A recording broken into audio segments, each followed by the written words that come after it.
Hey, what's going on, good people? Welcome back. I'm GriffinGamingRPG, and today is Tuesday, November the 7th. And we're back. Coming down off of a very busy month of October and then building back up to a busy month of November. We're here talking about 10 for the Chairman again.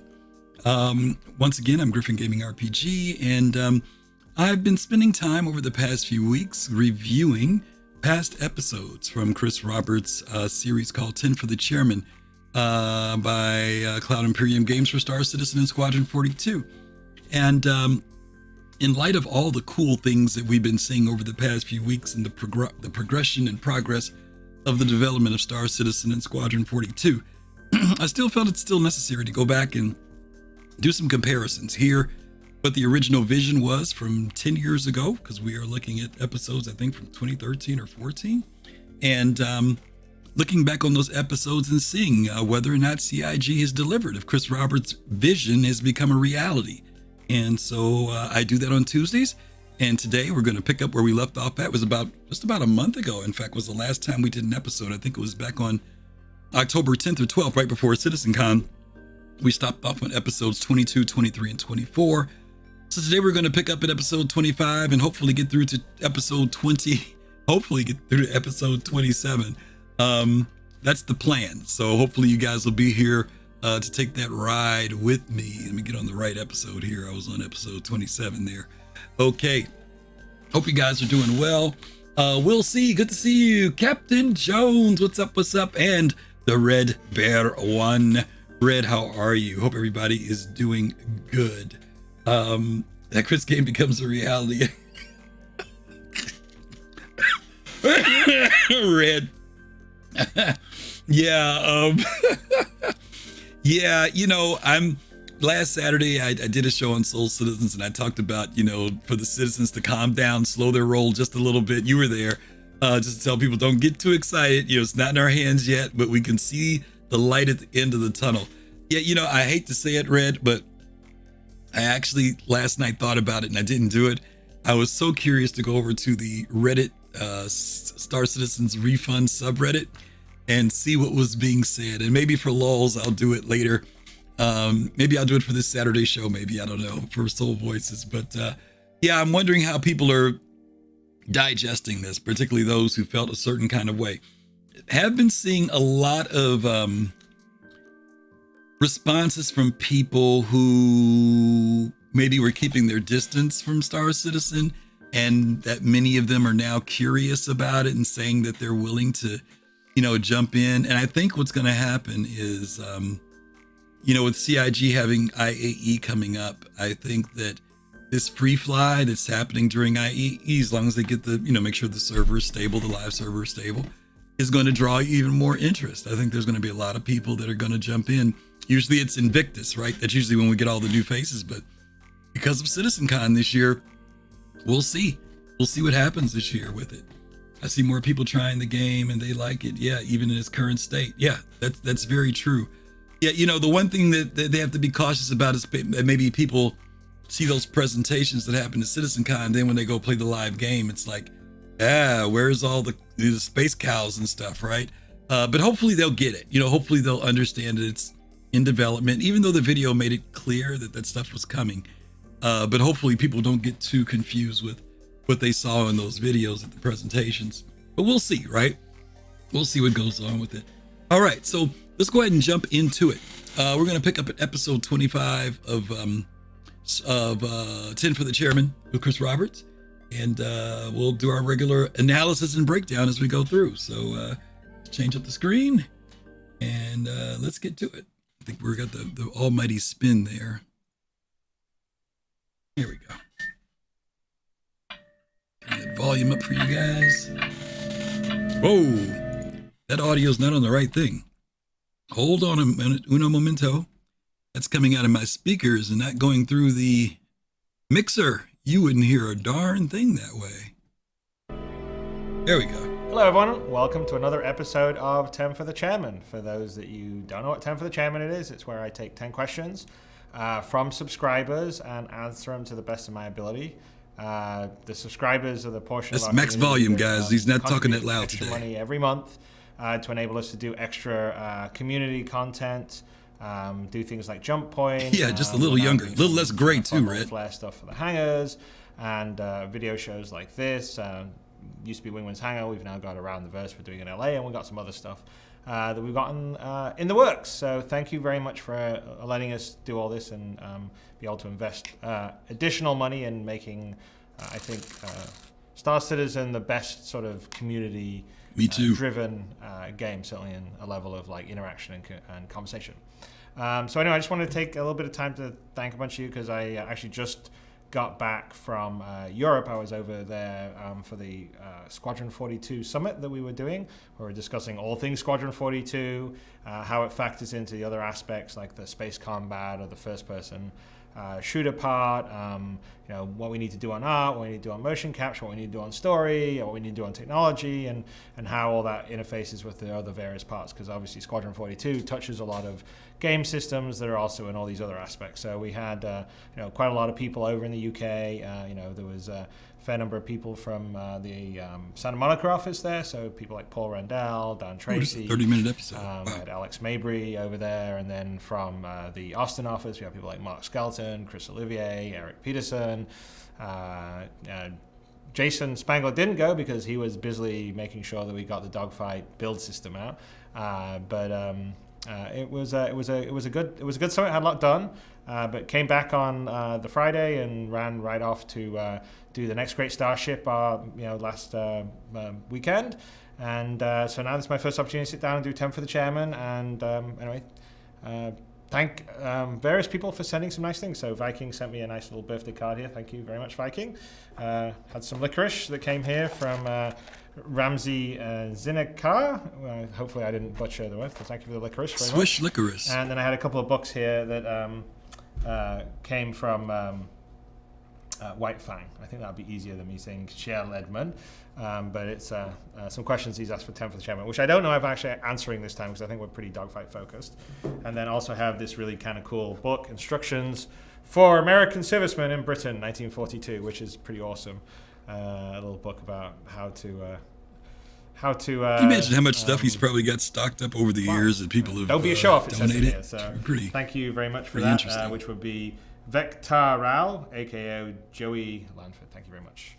All right, so about ready to get in for 10 for the Chairman, but today is a pretty interesting day because we're going to also have a very big, in-depth post about the flight model, the physics system, how we're simulating, what we're doing, what the IFCS does, because we've really put a lot of work into this and we're doing some really interesting stuff with it. But like anything when you're trying to do something different, you can't make an omelet without breaking a few eggs is the way to say it.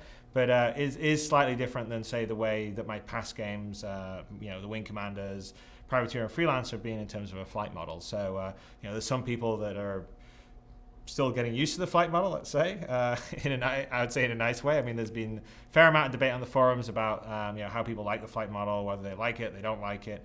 I think there was a pretty interesting, good post that said the physics simulation was so accurate that the flight model is perceived as bad, which is correct. So I actually am here with my little aircraft to sort of maybe do a little bit of an illustration. I'll just talk a little bit about it and then I'll get into 10 for the Chairman. But essentially, when we started Star Citizen, when I started Star Citizen, I was thinking very much about, I have to build this game, and this game is going to have to sort of handle very small ships, all the way from the Aurora all the way up to very big ships like the Bengal carrier, and they need to sort of feel and handle differently because, in the real world, that's what happens. I mean, in the real world, cars handle differently, planes handle differently, ships handle differently. And the other issue is that really in sort of a player versus player, like you against other players, you sort of need a system that I think has more finesse and options than, say, the old sort of Wing Commander style. So the old Wing Commander, the Privateer style, or even the Freelancer style, they very much followed a simplified atmospheric model. And I would say that most other space games do exactly the same thing, which, it's great. Like most space games tend to be sort of feeling like World War II. Hey, Pops. That certainly was a big inspiration for Wing Commander for me. But in atmospheric flight, as you fly around, you have air flowing off over your various wings, your surfaces, which gives you uplift. And if your airlines or flaps or whatever go down, instantly on a stick, you have a pretty much one-to-one correlation. You pull down, the airflow goes down, that goes down, and then you'll start going up because you've got all this area that's getting force against it. Well, of course, in space, you don't have that. There is no atmosphere in space, and so what we do, and this was a conscious decision from the beginning, was that we essentially physically, and I've been saying this for a long time, we are 100% physically accurate, and we don't cheat anywhere. So Admiral. What we do is we take the ship and all the items that we get added onto it, they get added on with their mass, and that affects the overall center of mass, the moment of inertia of the spaceship. And whenever we need to turn, it's not sort of an instant turn. We actually have to apply thrust at different points, and we apply thrust exactly at the points the thrusters are with linear thrust. So it's all going in, it's all getting calculated 100% correctly inside the physics system. And so it's actually a bit of a challenge because you don't have, it's not simplified. Like the Wing Commander system was, sort of like every ship could pitch at a certain rate, roll at a certain rate, yaw at a certain rate, and could accelerate at a certain rate and have a certain top speed. And so the way you would make ships feel differently was essentially just by altering that. Okay, well, this ship can turn a little faster, it can turn a little slower, it can accelerate a little faster, it can accelerate a little slower, which is fine in a much more simplified system, but it doesn't have the nuances that I think we really needed for Star Citizen, because we've got such a range of ships. Plus, you can have a range of various equipment you can put on it, and that can affect how you fly. Like if you put heavy guns on the outside of your wings versus putting them on the inside, that would actually change how your ship should handle and fly. And so we really spent a lot of time building a system that actually could handle that. And there's a huge amount of engineering that goes into the IFCS, which is the Intelligent Flight Control System. Let me ask you guys a question. Do you all think that, all this stuff, oh boy, that's a terrible shot of him. Do you all think that all the things he just outlined in relation to the flight system is something that the players are aware of? Because he talks about there's the simplified version of doing it, which of course on the surface seems like, no big deal, right? We see so many games like that. But my question is, do you think that people are aware that they have gone to this length and depth? And do you think that when they do hear about it, that people understand why they've gone to this length and depth? Admiral just came in and Pops came in. Hi, guys. How are you? Hello. Hey, sir. How's it going? Good. I don't know who got first. Whichever one of you guys got first. Admiral is always first. Admiral was first. Okay. So, Admiral, what's your thoughts? I don't think most people understand it. I think most gamers don't want to get into the technical aspects of a game. Uh-huh. Certainly when we had that helicopter tech, people didn't know what was going on. Right. When we had the hovering issues, and we thought they were just people thought they were going crazy and didn't know what they were doing making a game. But clearly they haven't backed away from that in regards to changing flight mechanics and thruster mechanics. They've always said that thrusters will not be able to hold you up there for an indefinite amount of time. Right. So, and that's looks like to be becoming true. Right. So do you think it's a matter of like it's taken until now for people to understand that? Because you're right, there are a lot of people who felt like, why is the flight mechanics taking so long? Why is it such a big deal? Why do they keep changing it? And I know Red was just saying something a second ago about how from the demonstration they showed us at CitizenCon, how the new flight model, in atmosphere, you're going to have to brake, and that thrusters, you can't just sit still. Do you think that maybe that's why people didn't get it, because they were looking at a more simplified version, or like what most games do? Yeah, I'd have to agree with that. They've talked about VTOLs being important, and what we've been able to determine with VTOLs up to now is that they're good for banking. Like I've always said, like, hey, and when you're in a prospector and you want to turn left or right really hard, just put your VTOLs down and you'll just go that way super fast. Mm-hmm. So you can be traveling at a pretty good clip and stop yourself on a dime that way. Mm-hmm. But the fact that they're they're putting all these other, aerodynamic stuff in there, the ailerons, which I think you just alluded to there. It's just they've never backed away from what they've kind of looked at. They've always just added more detail to it. So interesting to see where they go. Yeah. Pops, I'll let Pops in there. Yeah, Pops, what are you going to say? Oh, I was going to say, man, I'm going to speak from CitizenCon view. It was so much information. Ship information. The show you had Sunday was so much information. The detail that they're putting into this is, and I believe your question was, do the backers know? And I'm going to answer from my point of view. No, I didn't know. Okay. I had no idea. I thought it was just a spaceship that you paid for, and I got in the ship from PO. I had no idea that what do you call them, shards? Is that the correct term when you go into your ship? I had no idea. I was completely lost.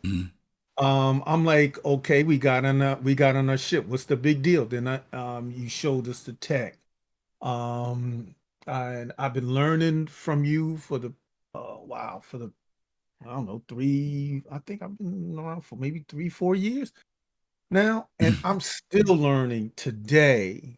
And I'm like, the level of detail. Wow, I don't know, Griff. I guess my question is to you. What is this? It's going to be 3 years from now, the level of detail we're going to get. Well, to answer your question, Pops, I think, here's the funny thing about it. The reason why we're doing these shows is if you look at the date on this is June 2014. This was 9 years ago. Wow. He was saying what it was that they wanted to be able to do. And over those years, I think that what happened is, I think when players get things in their hands, there is a feeling of, is this it? Or this is it, right? They think that this is the, we're going to put out a patch. We're putting out the new, let's say the phrase is, we're putting out the new flight model. Right. By default, the players think that, oh, this is what it's going to be. But we are still in, this is the weird bubbles we're in. The other side, the bigger bubble to that is that we are still in a testing phase. Right. We're in an alpha phase.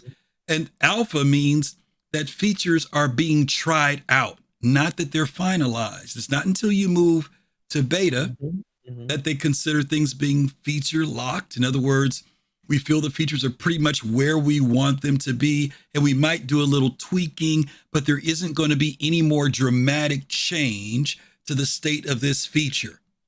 And I think what's happened over the years is that whenever we get something new, now I think there's some lingo that's used that does help us a little bit. Like if they say tier 0, then we know that means there's going to be a tier 1 or a tier 2. You know what I mean? But I think that quite often when things like the new flight model come in, they say, oh, we're going to introduce the new flight model. I think that people just by default thought, oh, this must be the final result. To Admiral's point, when hover mode came out, people felt, oh, this is the final result. It wasn't.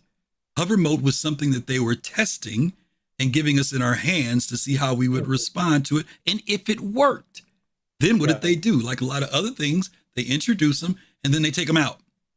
And they put us back to something else that's much more playable. And they go back and hammer out now, did this work? Can we incorporate it? Is it beneficial to gameplay? Is it something that players will like? Does it meet the vision? There's all these different dynamics that have to be met every time we test something.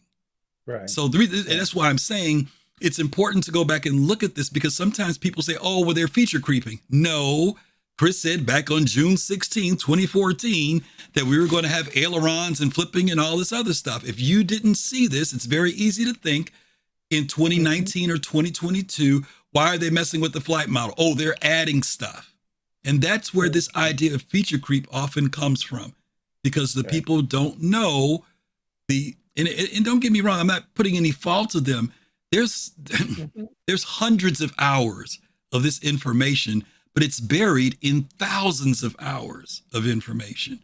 And that's why we're doing this. That's why we're looking at these episodes, so that people can say, wow, they were talking about this back in freaking 2013, 2014. It's not a new idea. because a lot of people think that stuff that pops up, they throw it into the label of feature creep when they've never heard of it. But actually, it was something that they talked about 9 years ago. No, Griff, I just want to punch in there and say, I'm glad you said hover mode. I mean, I mentioned it, but I didn't really equate it as the same thing. I guess just when they've told it to us when you guys were there, since now I haven't said, oh my God, that actually is hover mode. It's just like a redesigned version of it. So it's interesting to see how the community is going to accept it, because they hated it last time. Yeah, and believe me, that was not the only flight mode that people hated. There have been plenty of them that people hated. I'll tell you something interesting. One of the very first ones they had an arena commander, people fell in love with. They loved it. But the problem with that was that it was for arena commander, and it did not take into probably consideration at that time atmospheric flight. And so what you do in space is one thing. But that ship also has to be able to perform and use the engineering and mechanics when it reaches into atmosphere. And so now that's why we're seeing things like remember when the Fury came out, and one of the first things they talked about was that the Fury was not complete, that they're going to be adding ailerons and stuff to that ship. Because now atmospheric flight is becoming a factor, which tells us that things like dynamic weather is going to start to become a factor. Winds, temperature, all that stuff is now, barometric pressure is now going to become a factor too. So here's my point again. They were probably talking about this stuff back in freaking 2014. But people think because, and I say this all the time, as much as there's transparency, we don't see all the way behind the curtain. And there's a lot of stuff that they have to, first of all, say, it's like taking a whiteboard and saying, here are all the things we want to do. This is what we'd like to do. Let's see how much of it we can pull off, right? And so as they make progress and as they achieve certain, accomplishments and stuff, they determine, okay, can we go further? Can we push further? That's not feature creep. That stuff was on the freaking list back in the day. It's creep to us because maybe we didn't know it was on the board, but people will think that, oh, they're just stretching this out, or Chris is a micromanager, or he's this perfectionist. Believe me, Chris is not the only person sitting at their table. There are people with 10, 15, 20, 30 years of game programming experience sitting at the table with him who will sit there and hammer this out. And we'll talk about, yeah, we can do it. No, we can't. Let's try it. I mean, that's all a part of the development process. And again, we've been asked to enter into that world, and it's a difficult world to be in. It's not an easy world to be in. We want the transparency, but at the same time, ignorance is bliss sometimes. If you don't know all this stuff, you don't have to worry about it.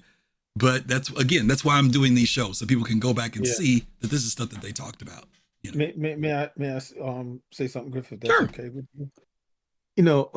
I brought up a subject and about a responsibility, and the level of that responsibility is taken on by that person that is out there giving information about that game.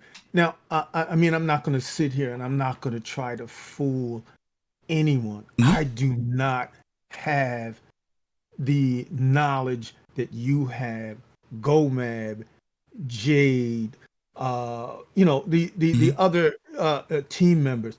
And I'm around you guys. I ask Fast Card. I ask Admiral.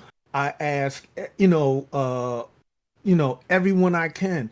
And it has helped me out tremendously to understand this game, because when we used to do cargo, we used to do mining a lot in the game. And there have been things that I've learned I had no idea, because you think cargo is A to B, right. A to B, A to B. We learned that there's going to be jump gates. Your hull E is not going to be able to go through certain jump gates. So the what's one of the new cargo ships? The from Zeus. The Zeus and the other one that's coming out at IE.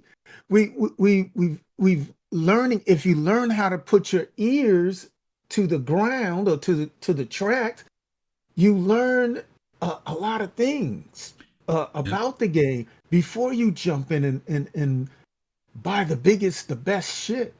And it's tremendous. It's a tremendous amount of information out there on this game. And I would be completely even more lost than I am right now without you. Well, don't worry. There's a lot of us that are lost. There's so much information, Pops. And we have this happen a lot when we do the other shows. There's so much information, there's stuff that you forget. You really do. They've put out a lot. And a lot of it, don't get me wrong, some of the information is pertinent and relevant. Some of it is passé. It's gone. They're not going to do certain things. There are things that they've talked about that we still haven't seen. The people that, well, what about this? Like Admiral's really big on classification of ships. And I understand why, because it helps us understand the capability, especially with he has a military background, what the capability and role of a ship is in the game. Well, about a year and a half ago, was it, Admiral? 2 years ago, CIG says we're going to go back and reclassify ships again.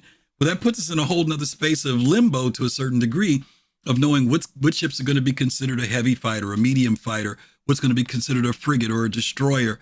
Those things do have significance. And it's not that they're not going to do it. It's going to happen.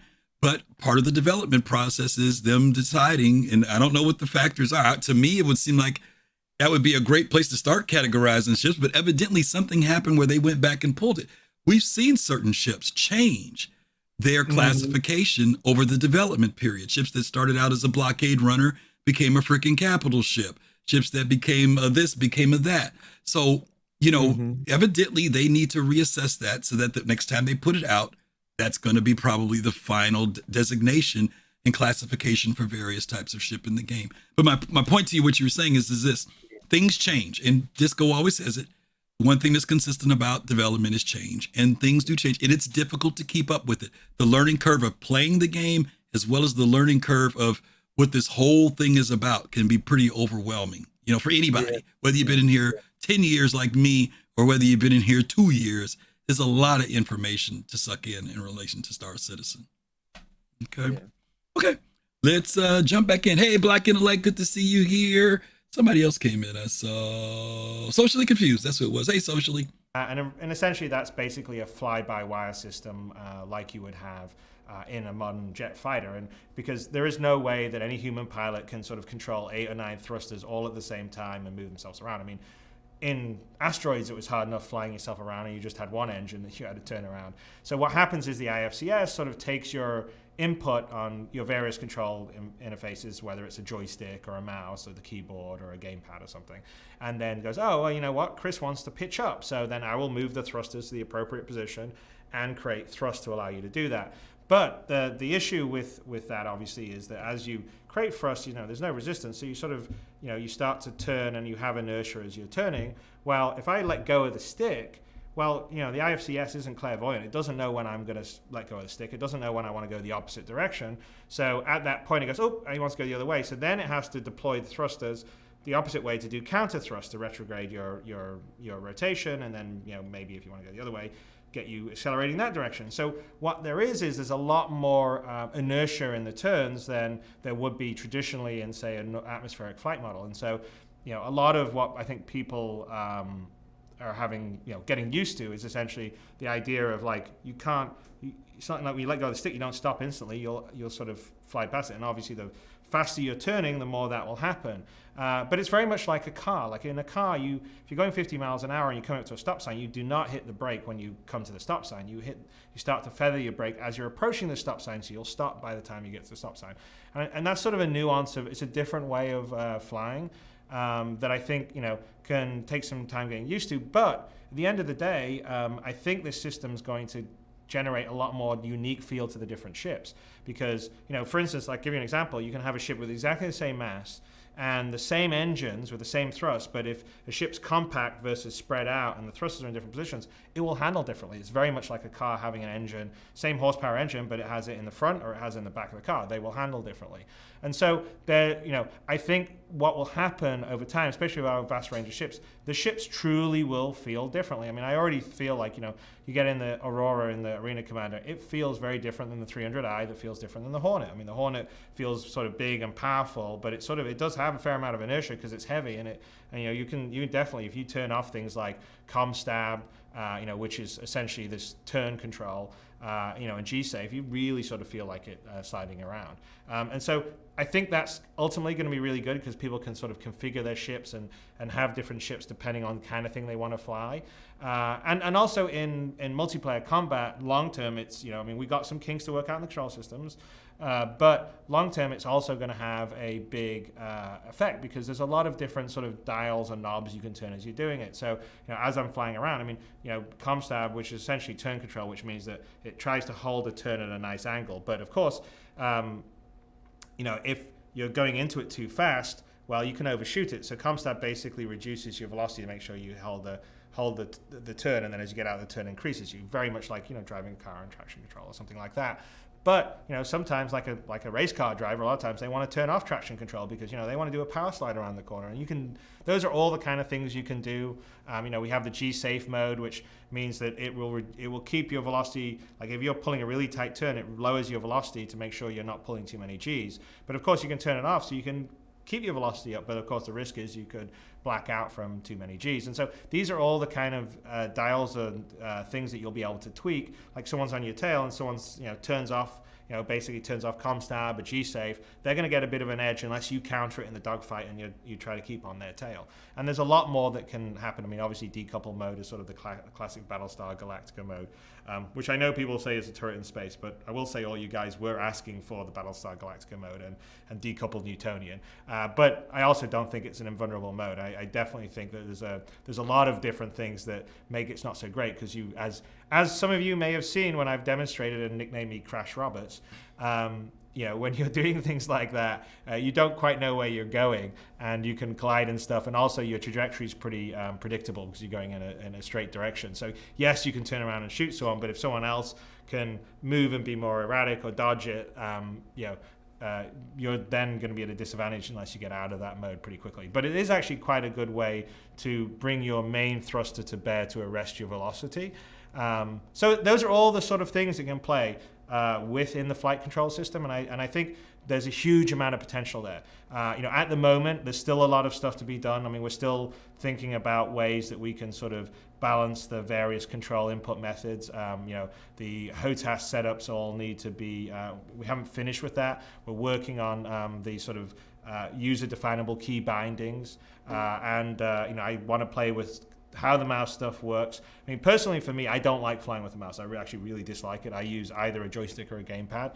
And I will tell you, inside our offices, we have lots of people playing it, and people have different some people like playing with the mouse, some people like playing with a HOTAS, some people like playing with a gamepad, some people like playing with a joystick. So, actually on a full HOTAS set up correctly, which a few of our programmers had, you can do a whole bunch of stuff because you obviously have so many input and controls. So I think there's just a lot of potential, but it's very early in the process, and so there's a lot of, there's a bit of learning. There's some stuff that we're going to be doing, and we're going to be playing with it because the system is fully physically correct. So it's quite easy for us to sort of, basically work with different aspects of, okay, well, how about if we do this? The IFTS does this aspect of it, and because it's all simulated correctly inside physics, it will sort of fall out of the system.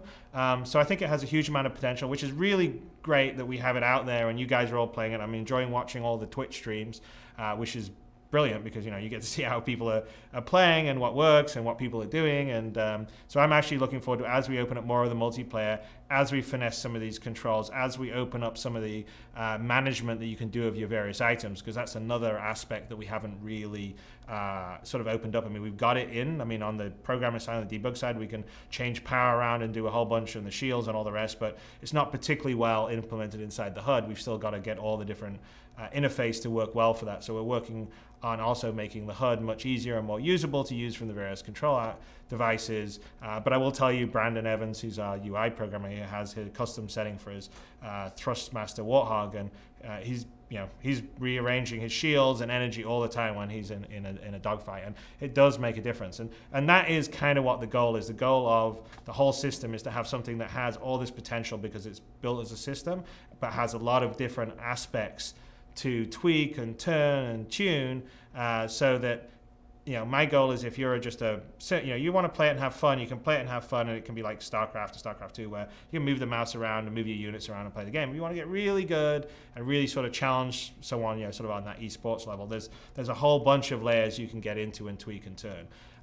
So I think it's got a huge amount of potential. Like I said, we're super early days. It's why it's great why all you guys are playing it, getting feedback. And there is a bunch of stuff that we're going to play and experiment with and tweak. But the underlying system, I think, has this huge amount of potential because it's radically different than any other space game has really done it before.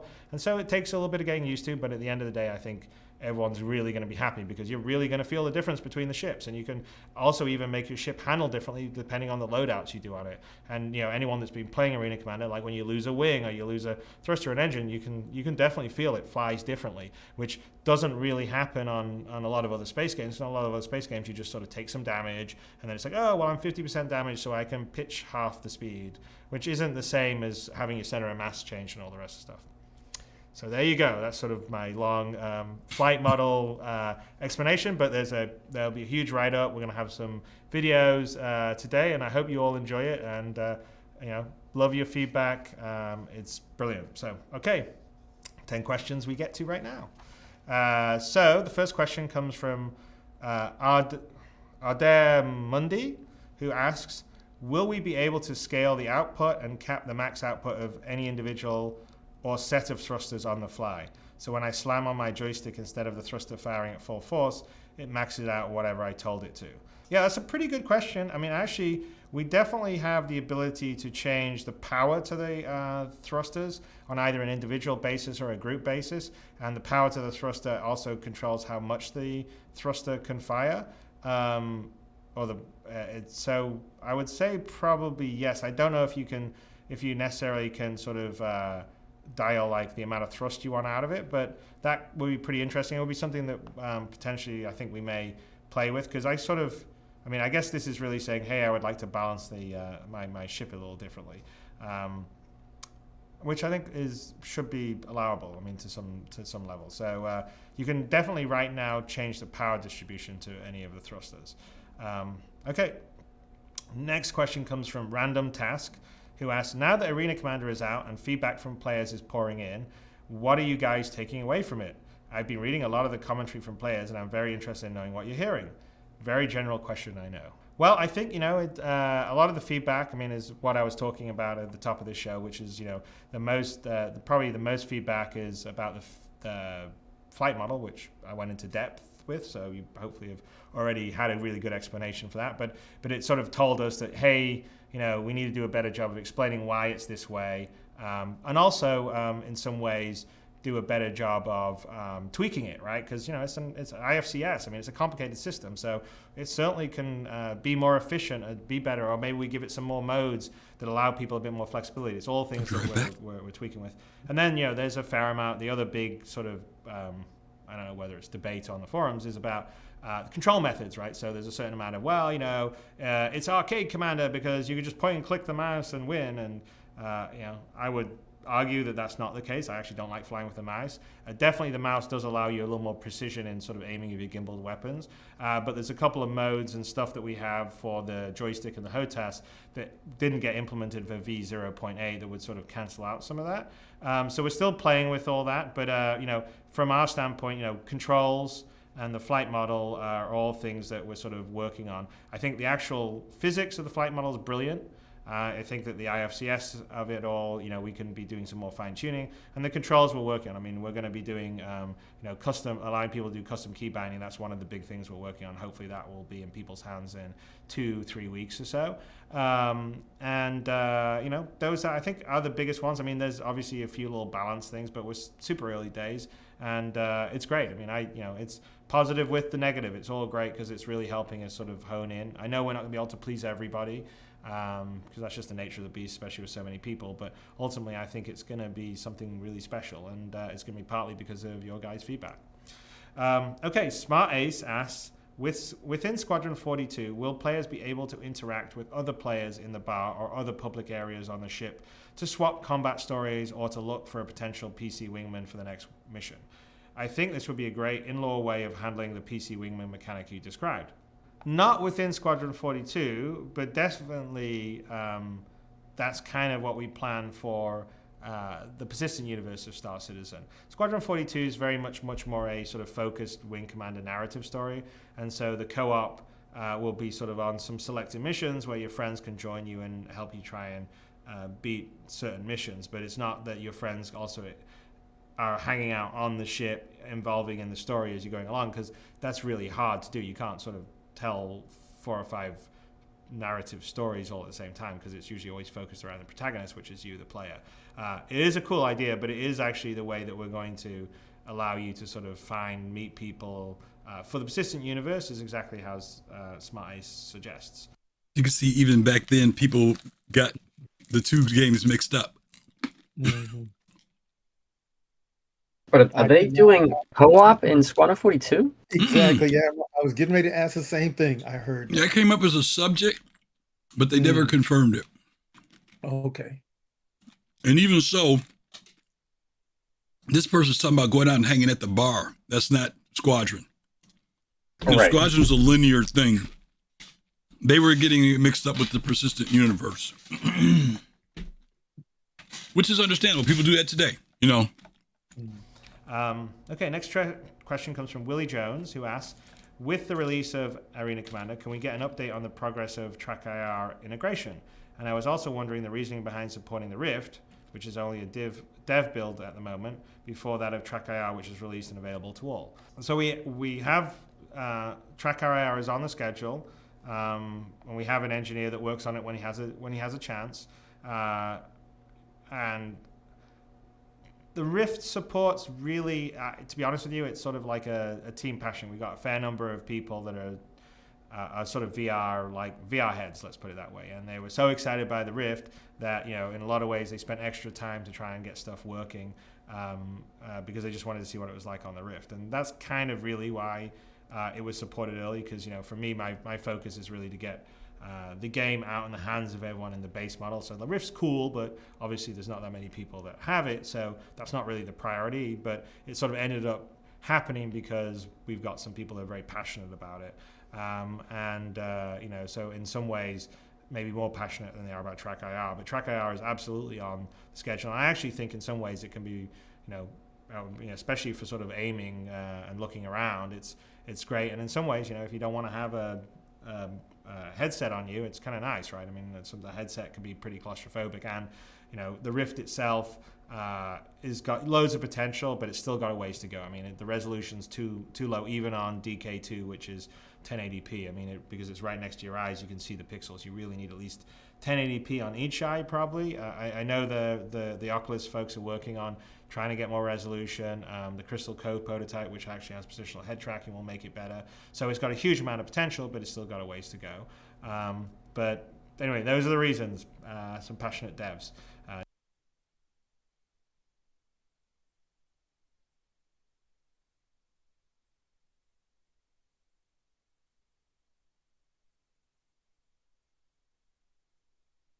Sorry, question.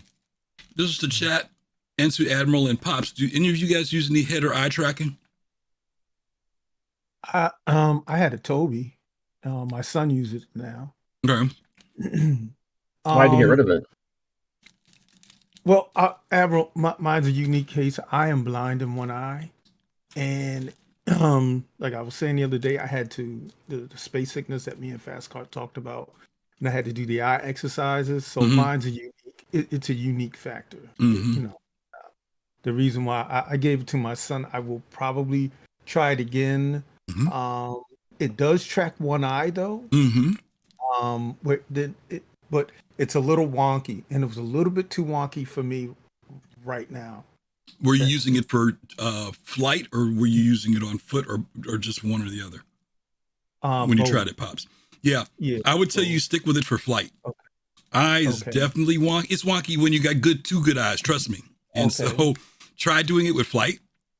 Okay. Because the other thing with it is you can tweak it a little bit, and you might find just kind of if you mess around with it a little bit more, you'll just find out, even if it's just nothing more than just being able to look around the cockpit of things easier without having to move, you may find that it works. Give it, but like you said, I know you're doing the exercises and things to help, but give it a shot, but don't do it with FPS.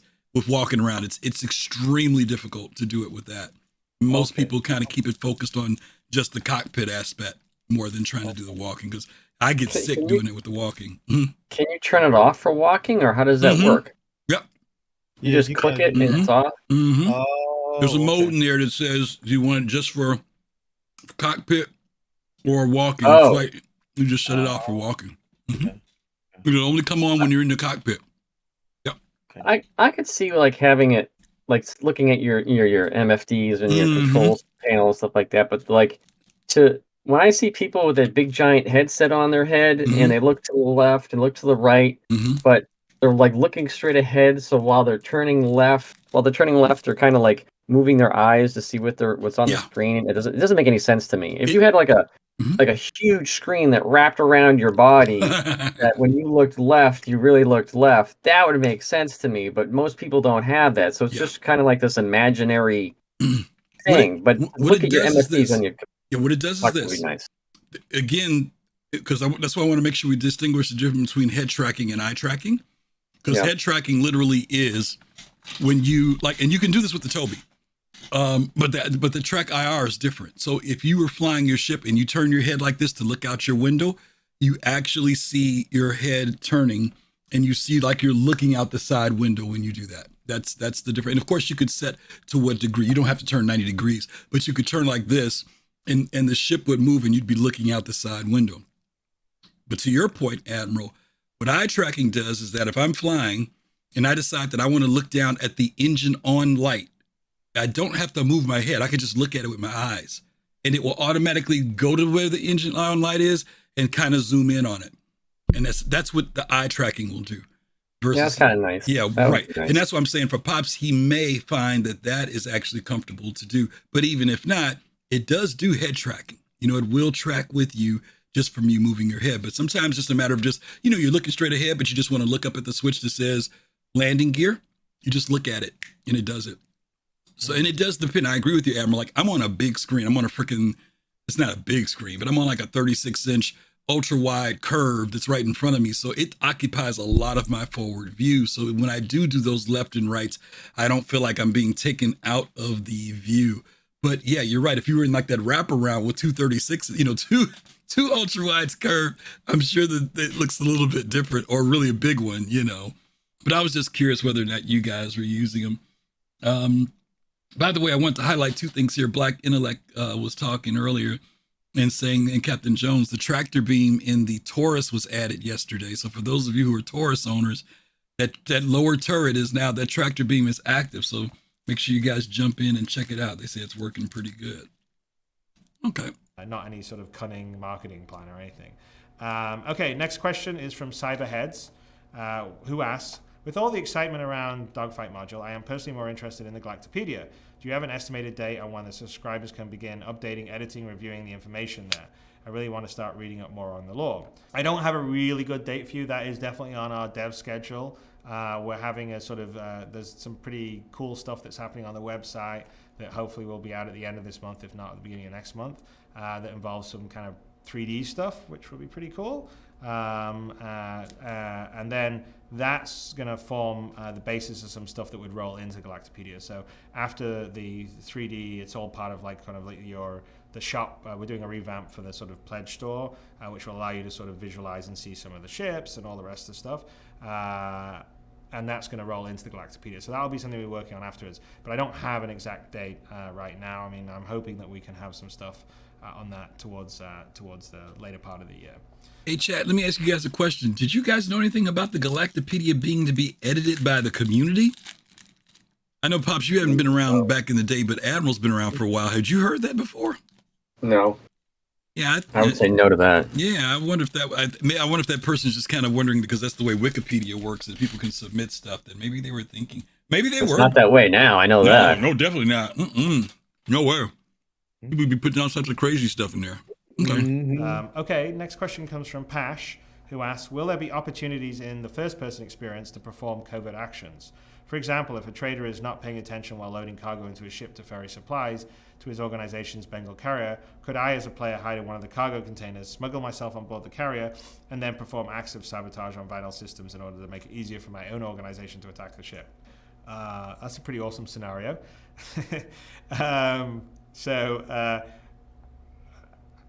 I don't know. So we're definitely going to have experiences in first person on planets that will allow you to sort of do more than just walk around and buy stuff and sell stuff and talk to people in a bar. So we're actually going to add some sort of PvE style stuff, like you go down a dark alley and potentially get mugged, or someone tries to pull a gun on you in a bar. But they would all be mod NPCs because we don't really want to have sort of unauthorized PvP on planets because that wouldn't be that much fun for a lot of people. But we're going to make it sort of richer for people. In this particular example right now, I would say that probably not because this is if it's a matter of like paying attention, getting a cargo with some other person, getting on a ship unforeseen, going on to another ship. I don't think we're going to get to that level of fidelity at the beginning, but it's a pretty cool goal. I mean, we're still debating like the mechanics when we're on planet side, like if you want to follow another person or you want to, like say you make a person of interest, how exactly is that going to work? Do you go? Can you follow them, leave them from the bar, or follow them to go over to the landing pad as they get into their ship, or do you just get a notification saying that they're about ready to leave for space and you better get to your ship and leave for space? So we're still going through a little bit of that. Those are mechanics and design stuff. But we definitely want to make sort of the environment, the first person stuff, kind of cool. Like there's like a whole environment and people are going about there doing this stuff, and you can get into encounters. You can get in a fist fight in a bar and stuff like that, which would be pretty cool. I don't know about sneaking aboard a Bengal carrier, but I'll keep it in the back of my mind. Okay, so Blasny asks... Let me go back a second on that question. Yeah, first of all, somebody thinks they're going to get a Bengal carrier, which is pretty amazing. First person convert covert. For example, a trader is not paying attention while loading the ship. We can do that. Various could player hide in one of the cargo containers. We could do that. Smuggle myself on board. We could do that. Perform acts of sabotage on vital systems in order to make it easier. Yeah. So he said he wasn't sure if they would be able to have that level of fidelity, but the answer to that is yes, right, guys? Yeah. Yep. All those relays out. Okay. Okay. Yeah. Cool. But now with the new change, I can kill you. And won't get crime stat. Right.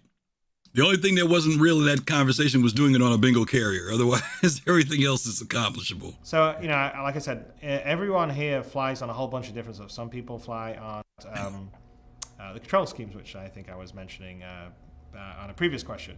Current balance between mouse and other controls. Balance between mouse and other controls. Like, what does the team believe are the current pros and cons between the control schemes? Is there perhaps something that the general user base has missed? Well, see, this just goes to the conversation and debate about the control schemes, which I think I was mentioning on a previous question. So, like I said, everyone here flies on a whole bunch of different stuff. Some people fly on keyboard mice, some people fly on HOTAS, some people fly on gamepad, some people fly on joystick. So there isn't like any one, like it's not like everyone's like, oh, this one control method is the best. And like I said myself, I don't like flying mouse at all, but some other people do like flying mouse. It's I guess it sort of falls into, were you a freelancer player or a Wing Commander player? But we're still wanting to refine it. So we're not happy with the mouse control. I mean, I don't actually like the fact that you sort of fly and look at the same time. But we do recognize that like on like small precision stuff, having the mouse is easier for some of the gimbling weapons. So we're sort of trying to balance it. We got like I said in the previous question, there's some stuff that's going to come online for the joystick and HOTAS that will make that better for that side of it. And there's also going to be some stuff that we'll do on the mouse stuff that will sort of maybe decouple the movement from the look stuff. But it's still early days. We're still working on it. We're still thinking about different ways to do it. It's kind of why I want to get it out there. We sort of feel like kind of what worked or what didn't work for people. I know there's definitely always camps, right? There's these keyboard mouse FPS crowd versus the old school get off my lawn. I've got a joystick and I've been playing that game since 1980, which would be pretty much me.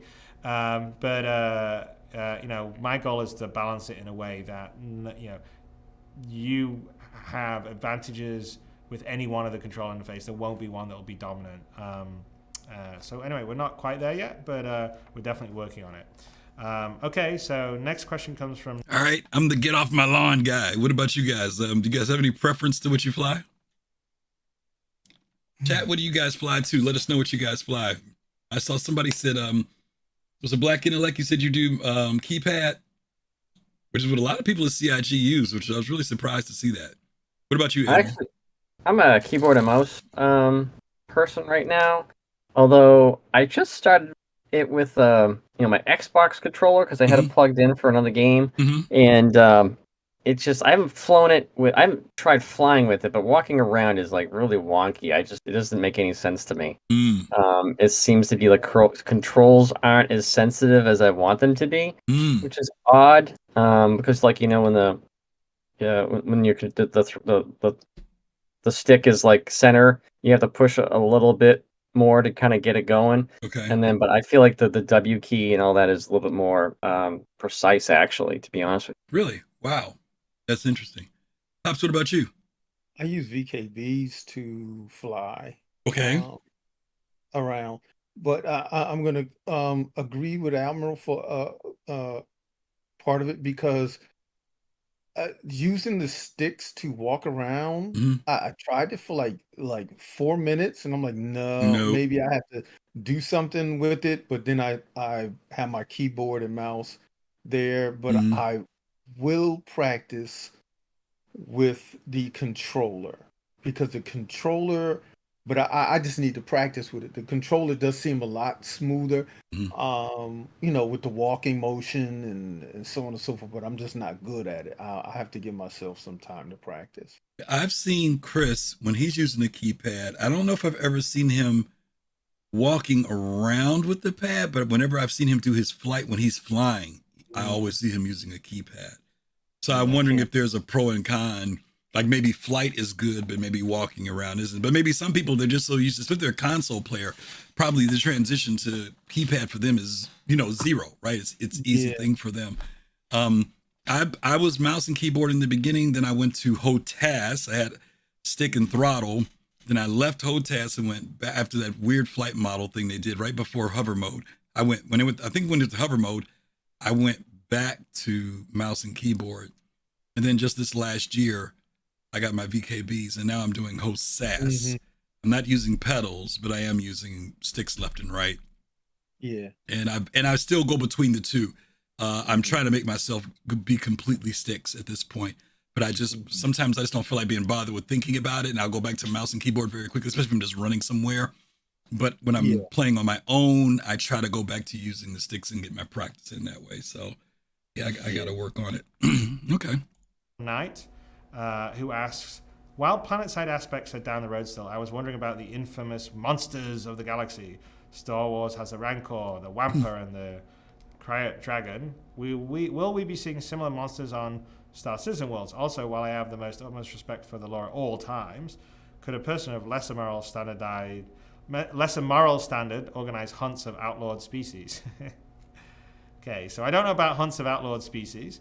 But we're definitely going to have some space, whatever you want to call it, monsters. So, this sort of goes to what I was saying. We're going to try to have some sort of PvE combat encounters that go beyond just flying your spaceship. So, like if you come across a space wreck and you're exploring it, maybe there's some NPC AI pirates that are there that will, they're trying to jump you and jack your ship. Or perhaps there's some alien creature scurrying around the ceiling. So we're going to kind of try and do that. I mean, we're going to have some places you can land and do some exploring, and maybe there's some monsters or creatures down there. So we want to add a lot of color to sort of the persistent world that way. So, and that's the kind of stuff we can now do because we've obviously had a lot more funding than we thought we would originally. So that's in the list. I'm not saying that's day one, but that's definitely all stuff that we're planning on doing content-wise, and really sort of embracing the fact that we have a very powerful first-person engine. So we want to use it for more than just, going into bars and talking to people and going into shops and buying and selling stuff. Okay. Okay, CIG. I got to say this, guys. CIG, yes, we want flora. Yes, we want fauna. But we also want, in the truest sense of the word, creatures. We do want to go on that abandoned wreck, and there's some freaking 12-eyed spider that's living in the sucker, okay? We do want that kind of thing. Human interactions are great, but we want alien interactions. And of course, some of them are, they're not threatening. But then we also want those things that we look at it and we don't think it's threatening, but maybe it is threatening. So we want to, I don't know. Do you guys want kind of like a little bit of a Jurassic World when it comes to creatures? Yeah, heck yeah. I want to be able to breed if the will allows, if they go that far. Okay. With the official what's the word now?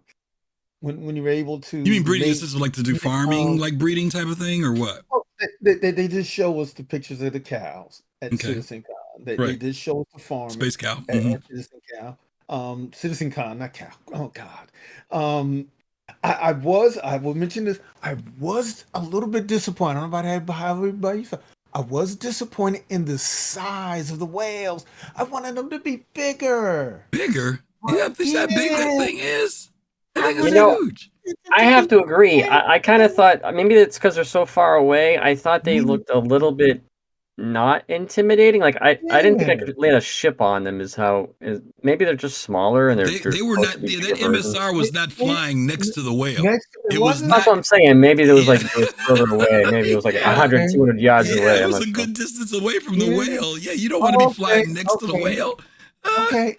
Well, you got better depth perception. Like I said, my eyesight is not good as yours, so Okay. you got better depth perception than I Well, do. But and to okay, me, I okay. don't think they were flying as close as maybe because we were close up on the ship and Mhm. we saw the whale in the distance. So I figured that the size of the whale to me was like it's big, But I don't know. We'll Mhm. see. People Yeah, and we supposedly can will. land on them. So I mean, Yeah, if in yeah. order to support landing, they have to be big. They can't be 100 meters. They can't be Okay. 200. They got to be big. Yeah, So To yeah. answer your Captain question, I Jones is think. right. okay. I'm sorry, Admiral. Captain Jones is right. I want to fly into the mouth. Oh Can you? God. Yeah. No. I haven't Okay, seen I'm kidding. Ahsoka. No. Oh, I'm sorry. Okay. No, okay, it's interesting that you could do that. But is that like similar to like Empire Strikes Back with the big asteroid worm The thing? worm. I'm just Mhm. saying. I mean, you saw how big the sandworm was, and that was that scale. It was huge.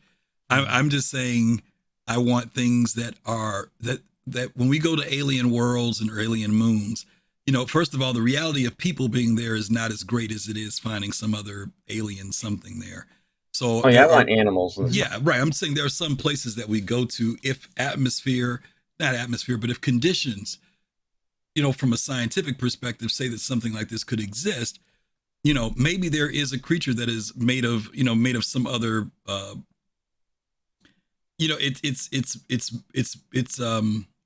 its body makeup is made up of something that is not typical to what we would think of from carbon based, whatever. Um, Mhm. and so, maybe it's not predatory. Maybe it's not a predator, but it is predatory. Maybe as long as you leave it alone. Maybe as long as you don't go near its nest. Maybe certain things only come out at night.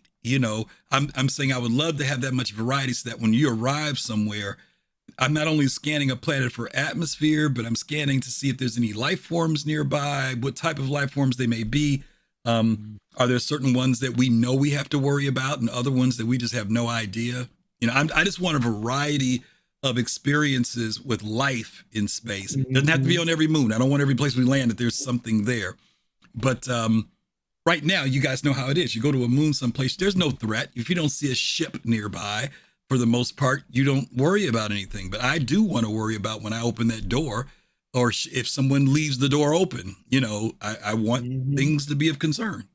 You want a giant foot spider to grab you and try to pull you into the ground. It's funny. It doesn't even have to be something like that. Remember Admiral in that episode with I was just watching The Mummy the other day. It could be just. Oh, I was going to say the Jax episode. Remember when he was fixing the mole and those little bitty crabs came out? Right. I mean, Yep. it could be just something like that. It doesn't have to be the big mother crab, but just something that I'm worried about when I go to certain places. I mean, I want like something like okay, so yeah, there's a lot of stuff, a lot of life that we could look into, like jellyfish type things, and Yeah. even jellyfish that they showed us on was that Hurston, the floating Mm-hmm. crab jellyfish things. Mm-hmm. And but like like Jurassic Park had the small, medium, large, Yes. and even the smallest dinosaur there. That spitter thing. That was like Mm-hmm. the scariest thing out there. I was like, holy shit! And like that. Yeah, I saw that in the movie theater with like high school. I don't even remember what grade, but I went there with my class, and that scared the crap out of me. Yeah. So way more than the T-Rex did. Exactly. So I want to see stuff like that, and violent, or I should say, very able-bodied organisms that can take care of themselves, and then other ones that are more, docile. Yeah, there may be something that looks terrifying, but actually it's peaceful, right? Maybe it's a herbivore. It's not, have to worry about it, but then there are other things that maybe you do have to worry about. Like you said, I remember in Jurassic, I think it was either the third Jurassic. I don't know if you remember, it opened up with the family on their yacht and they decided to go out on this beach and have a little picnic, and the little girl wandered off and she ran into these little cute looking, real small dinosaurs, but they started showing us, she fed one of them and then they came in a horde, and overwhelmed her and almost killed her, So I'm just saying, there's all these different things that for us as exploring, when we see them, we know what to do. If something we need to stay away from, because, some people are going to shoot at anything that moves no matter what. But, my attitude is if you do that, then, you better be ready because, you might be picking the wrong fight, when it's all said and done. All right, let's finish this episode up because I haven't even got to my other 2 episodes and I'm way behind. Anra asks, once the PU is live, will making modifications and repairs to your ships remain instant, or will there be a wait time imposed? For example, I would imagine that swapping out the power plant or engines on Connie would not be a 5-second job. How would it balance immersion versus fun? So yes, we've had this debate on the design side, between the make it realistic because things don't change out instantly to, hey, we don't want to have someone sitting around for 2 days before, the power plants change. So I'm not sure we've made a full decision on it. Right now, like in the hangar, you change out weapons pretty instantly. There may be a case on some bigger, definitely on repairs and some modifications. There will definitely be some timeline stuff. So you'll land the ship and your ship's shot up and you'll go and say, I need it repaired. And say, okay, I'll get repaired. Come back in, 5 hours or a day, which, by the way, when I say 5 hours or a day, I mean game time. And so you can go out and then you should walk around the environments and do some stuff, maybe buy and sell some stuff, talk to people, and go back to your ship and be ready to fly again. So we'll probably do it on some of the bigger things. Some of the simpler things like weapon loadout changing and stuff like that, maybe that's kind of instance or it'd be very short. But we sort of talked about having repairs and modifications like you in the shop, and you can sort of like maybe see like some sparks and stuff happening in the distance while they're working on it, and then when it's finished you could maybe get a notification on your Mobi glass. So that's kind of how we're doing it. But like anything else, we'll just we're gonna sort of fall on the side of what we think ultimately makes the game fun. So we definitely wouldn't want to make it too long doing that kind of stuff. Okay, last question comes from. Before he gets this last question, what do you guys think about this thing with repairs? How do you think repairs, like right now, repairs are fairly instant. Do you think that repairs should, when you pull into a hangar with a damaged ship, what's realistic to you about what would feel gameplay wise and realistic wise? What's the balance for you? Me and my son talked about it. I think if they had a mechanic module added for the Endeavor, where you would, I know the wait. I don't want to talk about modules in the Endeavor now, Pops. I want to ask the question. My question is this: what's a fair amount of time? Component? No. What's a fair amount of time for repair? If your ship is damaged and you're bringing it in, like right now, you can click on repair and it's only a few seconds and your ship comes back, right? Wings, whatever. What do you think is a fair amount of time to pull into a station? And let's say you've got significant damage, your ship is kind of messed up. What do you think what's too long and what's about right? My ship's missing a couple of wings, the components are messed up. I think it should take at least, I would think it would take at least an hour. An hour? You have to sit down, you maybe grab a bite to eat, sit down, have a meeting with those people on your ship, so on and so forth, utilize your time. So you think an hour of gameplay, losing an hour of gameplay for somebody who has 2 hours to play the game is okay? I'm just asking. Hey, that's that. There goes life. That's life. Okay. Whack intellect's like 1 to 5 minutes. That's hilarious. Yeah. I 100% agree. I was saying in the back of my head, I think an hour makes complete sense for major damage. Like if you can hand jam like your little hand wave and create a crappy wing that still gets you home, and that takes a decent amount of time. And yes, you're at a major facility that can do that work. How many people are ahead of you? That's a factor. That's a factor. If there's other people if ahead of you you, just showed up with this 3 of you and you just had a big battle because maybe more of you, you got to get in line. okay. So okay. they might. I don't know. I feel like there should be a line, but they probably be like, oh well, I don't know. But I really think that significant stuff like that should take a decent amount of time. So let's talk. Let me add on where you're at, Aaron, because I don't want you to lose that thought. Let's factor in things like there are going to be players, for example, when the Crucible's out, right? They can provide services too. So are we in a situation where let's look at like refining? Well, refining at a refinery, from my understanding, it seems like when you refine on a refining ship, you'll get better quality. Takes a little bit more labor, but it's not the automated system of dropping it off at a refinery. Should repairs be that way? If a player repairs you in a Crucible, maybe the time is shorter.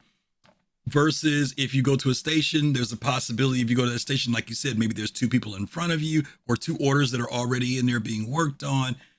What's going to make it so that a player doesn't feel so frustrated? Because this is what will happen. What I do worry about is like prison. People get a long prison term. They say, I'm out of here. I'll come back tomorrow. Now, don't get me wrong. That's okay. If that's the penalty they took, because some people are fine with that. They're like, dag, I got to wait 8 hours. I'll come back tomorrow. They got to find that right balance between what makes me want to do what you all say, like I'm going to go do some shopping, I'm going to do a short mission and come back. What's a fair amount of time that you think would work out for players? A fair amount of time.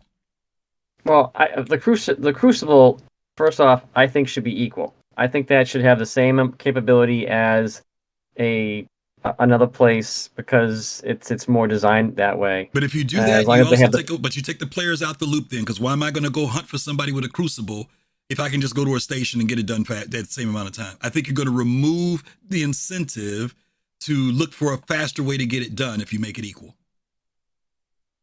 I think the solar system's I think the universe is kind of big. It's going to be hard to find places that are that equipped at station. But if I'm in Terra, I should be able to find something pretty quick and to get like the best service. Whereas if I'm in a location like Pyro, I'm not going to go to the station because it hasn't worked in 12 years. Okay, so you're saying depending on the advancement of where you're at. If you're in an advanced place, a Stanton, a Terra, your repair times will probably be faster versus if you're in a more remote system or a system that's maybe not. They could have larger facilities to handle jobs like like I can't handle right now. You go to an auto dealership, you go to a guy down the street, he's got 2 bays. You go to Acura, where they got like 20 cars in there going at the same time. Okay, so let's use the Mandalorian thing, right? Remember when he would go down to Tatooine? You go to a place like that, it's going to take a little bit longer. You go to a Coruscant, it's going to have them faster. That's basically what you're saying, right? I guess so. You sure? Okay, I'm saying. Because access to resources and stuff. Okay, yes, so that's fair. So I said, let's use that as an ingredient. Depending on where you go, that could be a factor in how long it takes. You mentioned player versus. You think that player versus a in-game location should be equal, though. You feel those should be equal? I feel a Crucible should be. I feel a Crucible should be able to give you a pretty good outcome. A little bit, even though it's in the middle of nowhere, I feel that ship should be doing some pretty good work because of the materials that it has, the capabilities it should have. Okay. Fair enough. Like you have the drone repair from I can't remember that little the green ship with the fuel. Oh, the Vulcan. That has, the Vulcan has repair things on it, drones. But I don't think that should be, at that level. So I think that's the differentiator right there. Okay. So let's use. I think there should be a factor of quality. Okay, so let me give you the damage. I've got a wing that's been blown off. What's the time frame? I'm going to say this: the Crucible. If the Crucible, I think the Crucible should be able to fix it. Maybe within 15, 20. Because I look at them being a faster, a Band-Aid type of a situation. Okay. If you're going to get a body shop work where you're on the ground, they may have to order the parts because that's another factor I think should be put in there. Whether or not that place has that part and they have to order that part, and maybe they have to get somebody in a C2 to run across, Hilarious. So and so to pick it up. I think that should be a factor in there. Okay. All right. If you're on vacation. Okay. And mind you, I said a wing is blown off. Okay. Because there's a big difference between a wing being damaged. And mind you, CIG says that they want ships to be more damaged than destroyed. So I'm looking at a wing being blown off as severe damage, not like what we get now. I see ships being shot up, bent up, looking really bad most of the time. Also, the fact that people are going to be targeting components way more than necessarily targeting your wing. So component loss may be a factor, but let's just say now your ship is just jacked up, like you've been shot up pretty bad and a couple components are out. What's your time frame then? Instead of the wing being gone, what happens when you just got, a lot of surface damage and maybe your ship is imbalanced, not flying right? Can I ask what size ship we're talking about? Because I could see like a Gladius saying 5-10 minutes for a wing. Let's say a fighter. Yeah, let's say a fighter. Okay, because that's different. That's a big thing, right? Okay, so we're saying maybe 5 to 10 minutes. 5-10 minutes for a wing. Oh, for a wing. Okay, for a wing. Yeah. Wow. Okay. I'm looking at it this way, from a pirate standpoint of view. If a pirate gets to get his wing fixed in 5 minutes, he's not gonna care. He's gonna go someplace, run, get his wing fixed, and he's gonna be right back out there doing it again. But if he has to think about it and say, man, this is gonna take me 2 hours, I better really sit down and pick my target. But you can say the same thing about the person who's not the pirate too. But exactly, I think it should be on. I think it should be something. Not only that person has to, that's attacked, has the problem, but the pirate should have the problem also. Well, they both do. They both do. But what I'm saying is, if you make it, I'm not against lengthening or shortening it. I'm just trying to hammer through the conversation. So let's say if you guys said a wing was 30, I'm going to say 30 minutes to an hour. In other words, your wing is blown off. It's blown off. Okay. 30 minutes to an hour. If you just have damage where your ship just needs to be fixed up because you're not running at optimum, I'd say 10 to 20. Maybe 10 to 30, maybe 15 to 30. I'll say 15 to 30. I'll say 15 to 30 for a fighter. Big ship, to Admiral's point, you start talking about your Carrack has been jacked up. That's not going to be a 10-minute job. No. I don't know. What do you guys chat? What do you guys think? Yeah, patch up. Yeah, for a patch up Admiral, that's what I'm saying. About 10 minutes, 15 minutes. Yeah. And I'm looking at the Starliner. Hey, I don't want to be on DK's Starliner. I'm heading across thing, and he just got his ship patched up, and it took 10 minutes. I want to make sure they're doing the job. Well, Starliner steps up to a bigger ship now. We're talking bigger at that point. That's what I'm saying. Yeah, bigger ship should be more in inspection. You've got passengers to think about. Well, your passengers are off the ship. We're just talking about the mechanics of fixing it. Just the mechanics of fixing it. Okay. So, Admiral, let me come back to you. Let's go to a bigger scale ship then.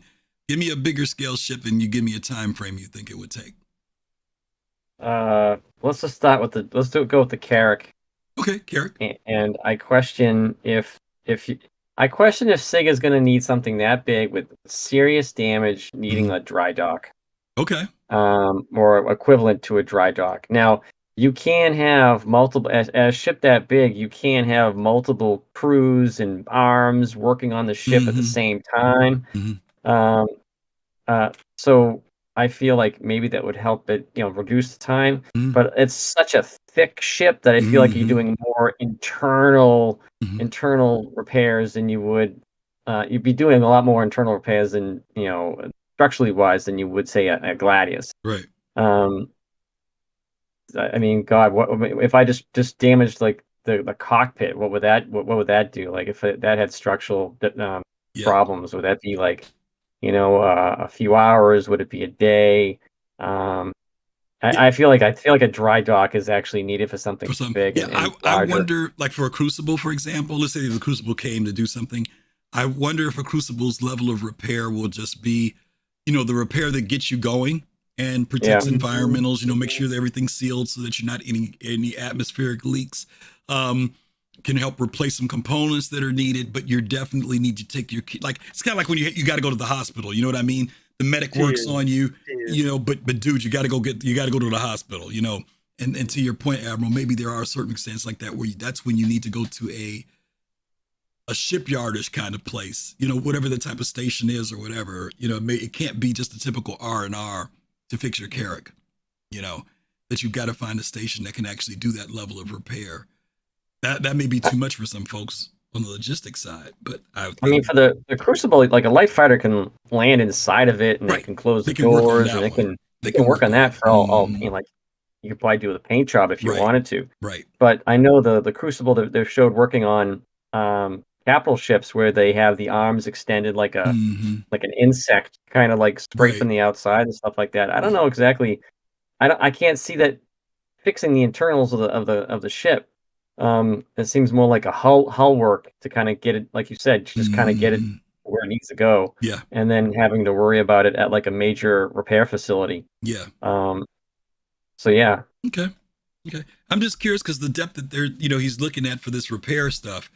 If they're going to do repair with the depth that they've done a lot of other things, I'm just kind of curious as to, we've talked about this conversation about insurance before we're replacing ships. But CIG has made it very clear that the destruction of ships is not going to be the big thing. It's going to be more repairing it and getting yourself back out into space. And we really haven't talked about repair times as much as we've talked about replacement times. So, okay, that's fair enough. We'll get this last question in here. From Hot Ice, who asks, one of my favorite features in Arena Commander already is the computerized voice indicators. Will we be able to customize our own personalities into our ship's AI, or is this more of a stretch goal? Also, if you find time in your busy schedule, would you consider having a go at voice acting? I would love nothing more than to hear my ship computer cry out, "This is bullshit," right as I punch out. So I don't know about "this is bullshit," but this is bullshit. We're definitely going to have different. We're going to have the ability to have different voices for like your HUD or computer AI. So if you want the sort of proper British accent or you wanted the American one, we're going to have that. So that's sort of down the road of customization. We're going to allow you to be able to customize your HUD, change out voice packs basically to do that. And you definitely, I will be in Star Citizen / Squadron 42 somewhere. I've always put myself in all the games I've done. So I don't know whether it's the AI voice or it will be somewhere else, but I'll be in. So there you go. That's the answer. All right. So that brings us to an end of another episode of 10 for the Chairman. A little longer than normal because I took a bit of time to talk about sort of the flight model and controls and kind of what our goals are, and really ask you all to read the big post that we have today because I think it's really informative. I mean, John Pritchett, is he's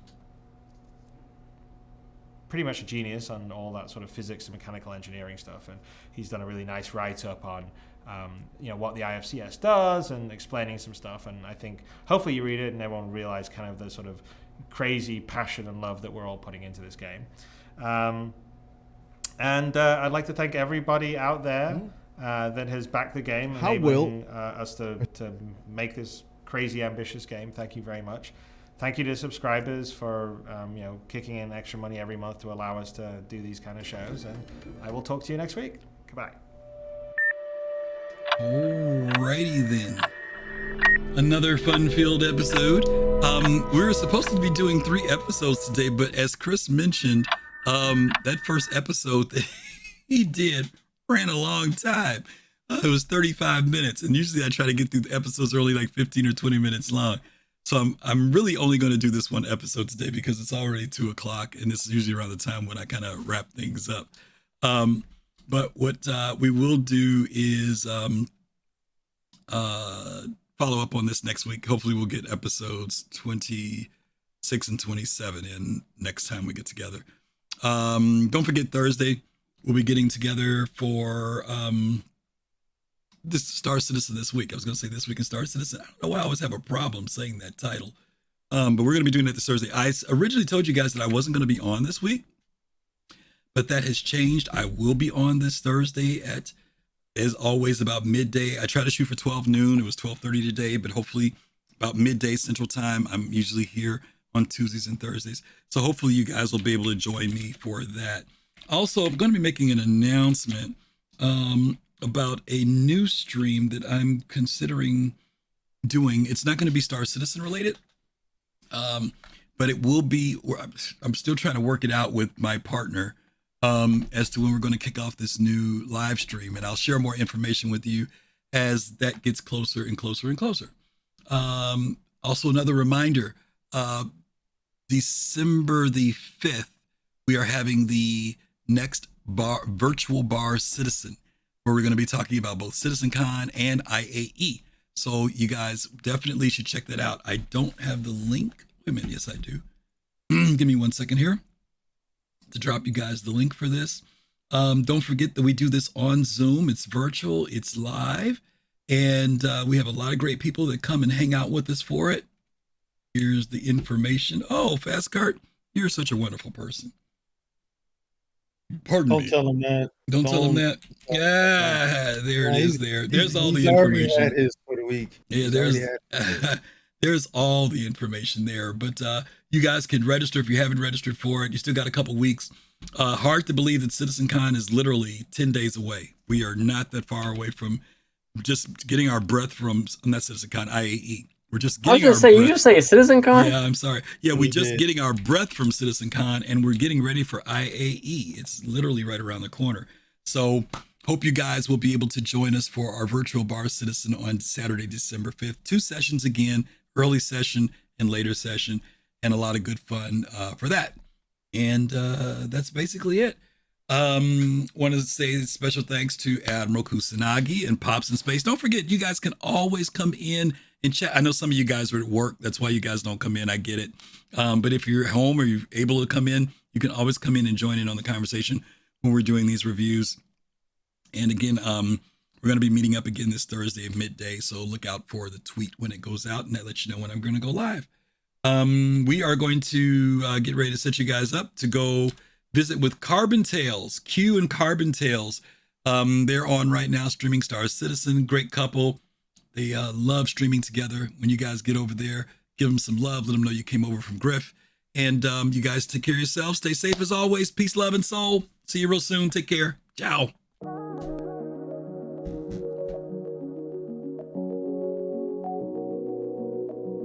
So